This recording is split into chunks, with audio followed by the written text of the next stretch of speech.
اگر اللہ کو مانتے ہیں، اللہ کے پیغمبروں پر ہمارا ایمان ہے، یقین ہے،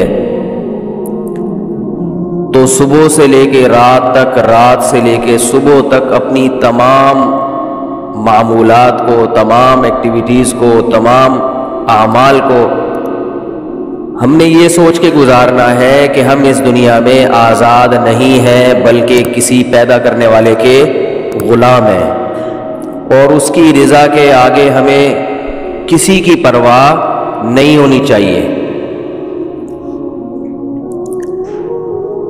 یہ بات خوب اچھی طرح سمجھ لینی چاہیے کہ اسلام کا جو مزاج ہے، مزاج وہ صرف آپ کو اللہ کی غلامی سکھاتا ہے۔ یہی وجہ ہے کہ مجتہدین میں مسائل میں اختلافات بھی ہوتے ہیں، لیکن ان اختلافات کے باوجود دونوں فقہا، دونوں فقیہ، دونوں رائے بالکل ٹھیک ہوتی ہیں، اس لیے کہ دونوں رائے کو فالو کرنے والے کا جو بنیادی مقصد ہے وہ اللہ کی غلامی، بس یہ چیز دیکھی جاتی ہے۔ ہم عمل میں الجھ جاتے ہیں۔ میں اکثر اس کی مثال دیا کرتا ہوں، بخاری اور مسلم کی حدیث ہے کہ نبی صلی اللہ علیہ وسلم نے، اس کو خوب اچھی طرح سمجھیں جو بات سمجھائی جا رہی ہے، اللہ کرے ذہن میں اتر جائے۔ نبی صلی اللہ علیہ وسلم نے بنو قریظہ کی طرف ایک لشکر روانہ کیا، اور آپ صلی اللہ علیہ وسلم نے اس لشکر سے فرمایا کہ جب تک بنو قریظہ نہ پہنچ جاؤ، عصر کی نماز کسی نے بھی ادا نہیں کرنی، عصر وہاں پہنچ کے پڑھنی ہے۔ صحابہ کرام کو راستے میں اتنی تاخیر ہو گئی کہ عصر کی نماز قضا ہونے لگی، نماز کے قضا ہونے کا خطرہ ہو گیا۔ بعض صحابہ نے یہ کہا کہ نبی صلی اللہ علیہ وسلم کا جو مقصد تھا وہ عصر کی نماز کو قضا کرنا نہیں تھا، عصر کی نماز کو قضا کرنا مقصد نہیں تھا، کیونکہ آپ صلی اللہ علیہ وسلم کو علم تھوڑی تھا کہ نماز راستے میں قضا ہو جائے گی۔ آپ کا مقصد یہ تھا کہ تسلی سے اپنے مقام پہ پہنچ کے ہم نماز ادا کریں گے، راستے میں پڑھنا ٹھیک نہیں ہے، لہذا ہم نماز اب پڑھیں گے کیونکہ نماز قضا کرنے کی اجازت نہیں ہے۔ اور حافظوا علی الصلوات والصلاۃ الوسطی، اللہ تعالیٰ کا ارشاد ہے نمازوں کی حفاظت کرو، خصوصاً درمیانی نماز کی۔ درمیانی نماز کون سی ہے؟ عصر۔ دوسرے فریق نے، صحابہ کی دوسرے گروہ نے یہ کہا کہ نبی کے جو الفاظ ہیں، نبی آپ اللہ رب العزت کے سفیر ہیں، جو بات کہتے ہیں اپنی طرف سے نہیں کہتے، ان ہوا الا وحی یوحی۔ نبی صلی اللہ علیہ وسلم نے منع کیا ہے کہ راستے میں عصر کی نماز نہیں پڑھنی، تو ہم تو جو کچھ کر رہے ہیں نبی کے حکم پہ کر رہے ہیں، اور نبی کی غلامی کس کی غلامی ہے؟ اللہ کی۔ تو جس اللہ نے نماز کو فرض کیا ہے اسی اللہ نے ہمیں اجازت، ہمارے لیے حکم یہ کہ ہم یہاں نہیں پڑھیں گے۔ دو متضاد رائے سامنے آ رہی ہیں، ایک دوسرے کے بالکل اپوزٹ۔ بات آ رہی ہے سمجھ میں کہ نہیں آ رہی؟ اب یا تو کسی تیسرے کو جج بنایا جاتا جو فیصلہ کرتا، اور سب یہ مان لیتے کہ جو ان کا فیصلہ ہوگا ہم اسے مان لیں گے، تو جج بھی نہیں تھا کوئی۔ ظاہر ہے وہ جج تو نبی صلی اللہ علیہ وسلم ہوتے، آپ سے رابطہ ممکن نہیں تھا۔ تو صحابہ کرام کے دو فریقوں میں، دو جماعتوں میں اختلاف رائے ہوا۔ اب ایسا نہیں ہوا کہ انہوں نے تلواریں نکال کے لڑنا شروع کر دیا، کوئی القابات سے نوازنا شروع کر دیا ایک دوسرے کو، بلکہ انہوں نے جس کی جو رائے تھی اس نے اس رائے پر عمل کیا، بعض حضرات کی رائے یہ تھی کہ نماز پڑھنی ضروری ہے، نبی کی حدیث کی انہوں نے تعویل کی ہے۔ تعویل کا مطلب صرف الکلام عن الظاہر، کسی کے کلام جو ہے اس کو ظاہری معنی سے ہٹا دینا۔ نبی کی حدیث کے ظاہری الفاظ کیا تھے؟ عصر راستے میں نہیں پڑھنی۔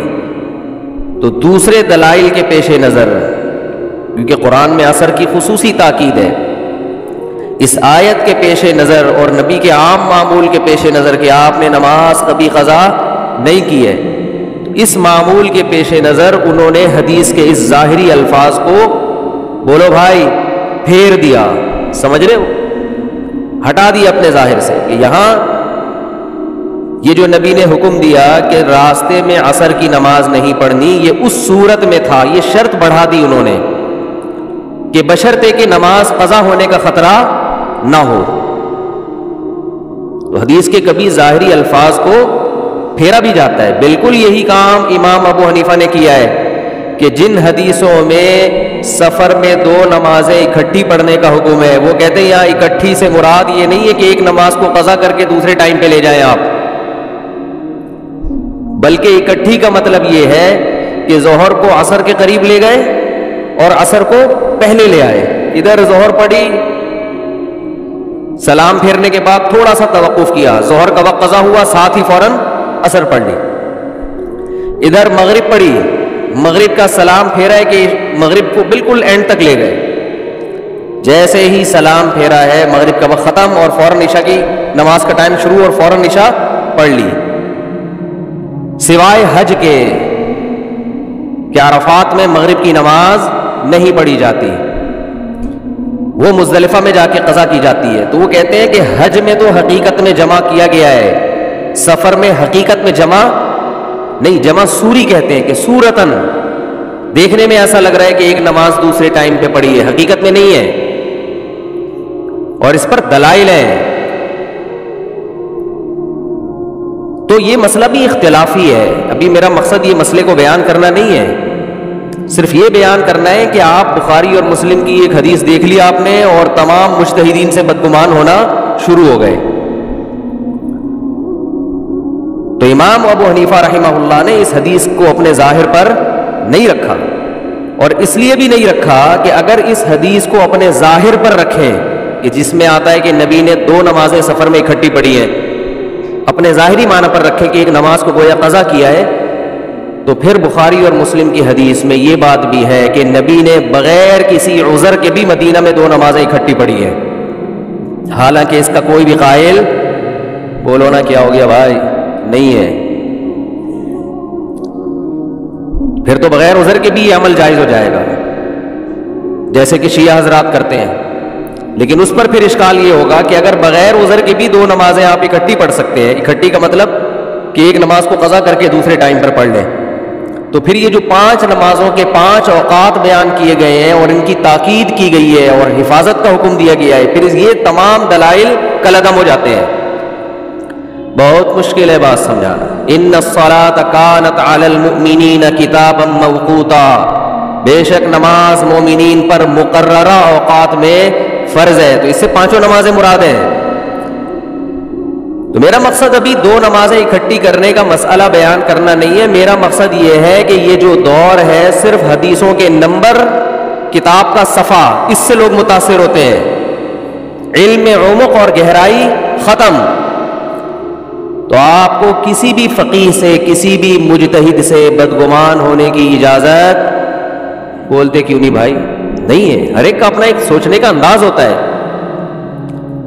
اور امام ابو حنیفہ کا جو اصول ہے رحمہ اللہ تعالی، وہ سب سے پہلے قرآن کو فوکس کرتے ہیں۔ قرآن، حدیث اگر قرآن کے خلاف ہوگی اس میں تعویل کرتے ہیں، وہ کہتے ہیں قرآن میں اقیم الصلاۃ لدلوک الشمس الی غسق اللیل، اسی طرح ہے ان الصلاۃ کانت علی المؤمنین کتابا موقوتا، نمازیں مقررہ اوقات میں فرض ہیں، اور یہ سفر میں بھی ہے اور حضر میں بھی ہے، دونوں میں ہے۔ ہر نماز کا ایک متعین وقت ہے، ایک وقت دوسرے وقت میں داخل نہیں ہو سکتا۔ اور اس پر عبداللہ ابن مسعود رضی اللہ تعالی عنہ جو نبی کے سفر اور حضر کے ساتھ تھی، ان کی صحیح حدیث بھی موجود ہے کہ نبی صلی اللہ علیہ وسلم نے کبھی بھی حج اور حج کے علاوہ کبھی بھی 2 نمازوں کو اکٹھا نہیں پڑھا ہے۔ پھر بھی بہرحال دوسری طرف بھی فقہا ہے، ہم ان کے مذہب، ان کی رائے کے بھی احترام کرتے ہیں. اگر کوئی امام شافعی کے فقہ کو مکمل فالو کرتا ہے، اس کے لیے امام شافعی کی تقلید میں وہ یہ کام کر رہا ہے، وہ کہتا ہے میں کم علم ہوں، ان کا علم مجھ سے زیادہ ہے، تو فاسألوا اہل الذکر ان کنتم لا تعلمون. قرآن کہہ رہا ہے تمہیں علم نہیں ہے تو اہل علم سے رابطہ کرو، ان کی رائے پر عمل کرو. لیکن یہ جو ہمارے ہاں ہندوستان پاکستان میں جو ایک بدعت چل پڑی ہے کہ نمبروں کے ساتھ حدیث پیش کرنا، یہ بدعت نہیں، نمبروں کے ساتھ حدیث، آگے جو اس کے مفہوم، نمبروں کے ساتھ حدیث پیش کر کے پھر ترجمہ کرنا، پھر اپنی رائے کو سب پہ تھوپنا کہ حنفی ایسے کرتے ہیں، حنفی قرآن و حدیث کو چھوڑتے ہیں، حنفی جو ہے وہ ابو حنیفہ کی اندھی تقلید کرتے ہیں. آپ کبھی ابو حنیفہ کو ہم سے سمجھو تو آپ کو پتہ چلے گا کہ امام حنیفہ کو آدھی سے زیادہ دنیا نے بلا وجہ فالو نہیں کیا. بہت مضبوط رائے ہوتی ہے، بہت مضبوط رائے.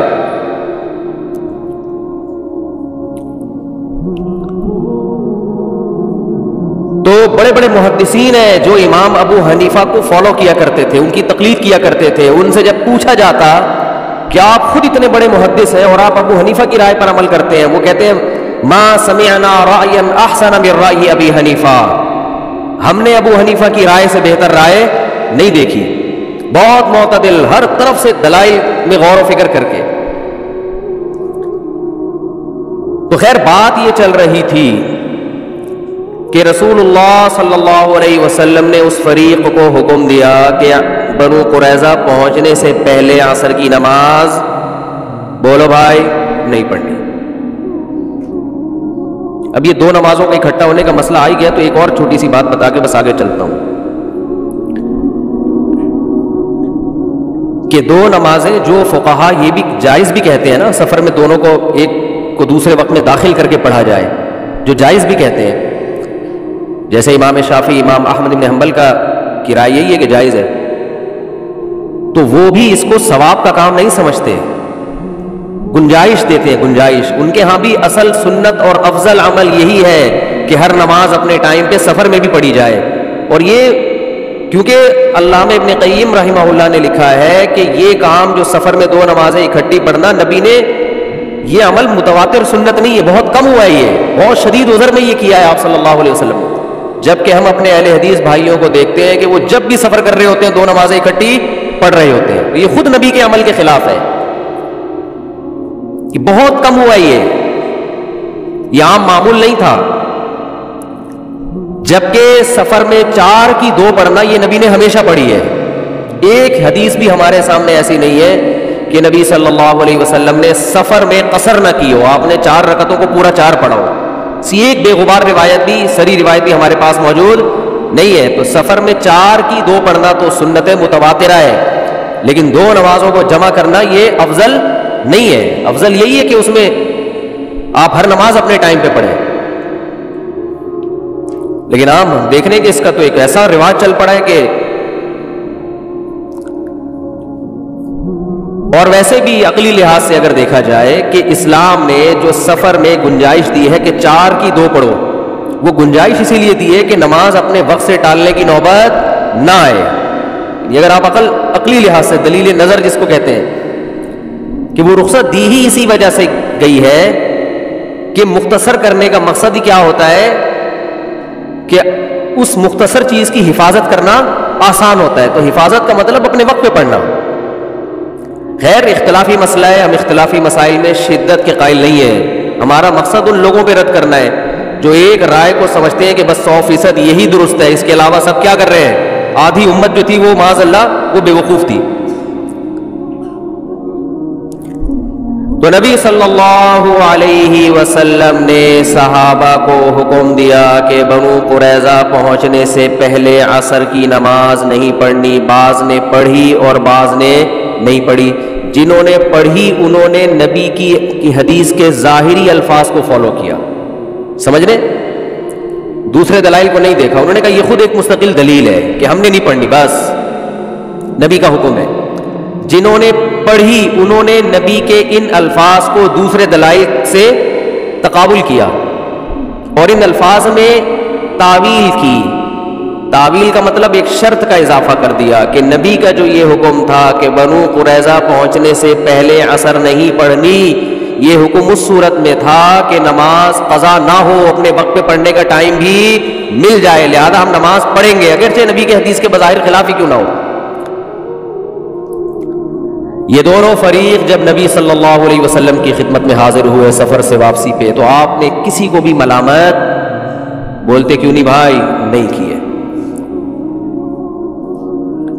اب جو میں اصل بات سمجھانا چاہ رہا ہوں اس کو کھوپڑی میں بٹھانا چاہیے ہم سب کو۔ دیکھو اس سے بڑا اختلاف اسلام میں ہو نہیں سکتا، کیونکہ اسلام میں سب سے اہم ترین حکم کیا ہے؟ نماز۔ اس سے بڑا اختلاف ہو سکتا ہے؟ کیونکہ توحید کے بعد سب سے پہلا حکم اور سب سے اہم حکم جس کے بارے میں قبر میں سب سے پہلے سوال ہوگا وہ کیا ہے؟ نماز۔